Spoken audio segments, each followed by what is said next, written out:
If the first task was about the problems that you see more or less intuitively where you are, this next task is more about the documents and statements and the patterns in the strategy that your company or the organization has.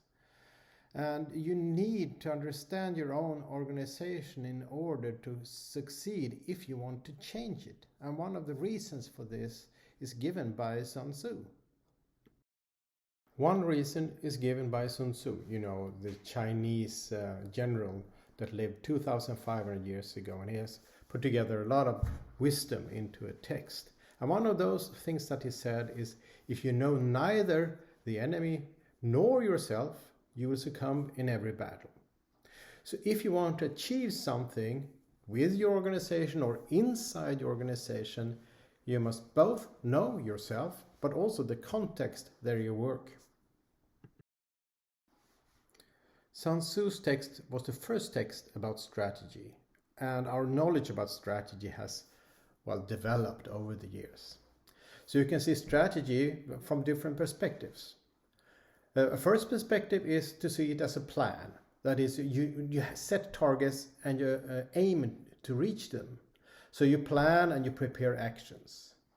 Another perspective on this is a position, where you try to find a position in the market where you have a competitive advantage. And what you want to do then is to find actions that can neutralize and beat competitors. But you can also see strategy as a process where you continuously develop what you're doing and react on what's happening all around you. But what goes for your company? Well, this is just a background. So put it as a background in your head, and then you are going to look for something else. We're going to look for patterns. And Henry Mintzberg is a very well-known theorist when it comes to organizations. He says that strategy is a pattern in a stream of decisions. So, what are decisions then? Well, decisions can be about what we write, but also what we do. So, patterns in what we write and what we do, that is what we are looking for. But it's not just for any kind of pattern. It's patterns that are about sustainability. And you already know these goals, the sustainable development goals, but they're very broad and not really maybe adaptable to a company situation. So we're going to look for a little bit closer view, have a closer view on sustainability. And that is the triple bottom line. The 3 P's are about balancing the people need, the profit need, and the planet need.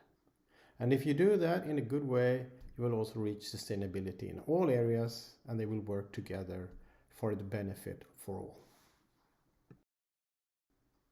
And here are some examples from around the world.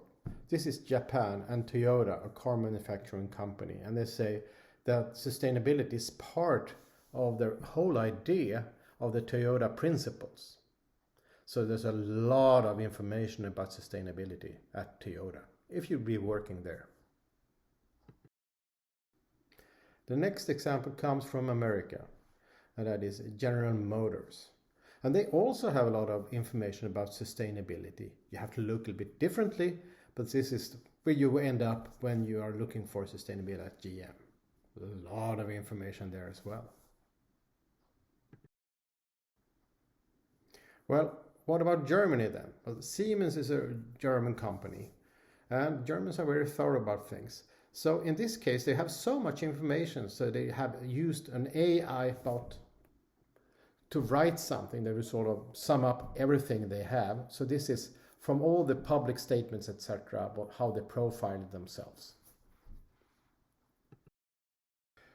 Yeah, a lot of words, but what do they actually do? Are they trustworthy in what you do?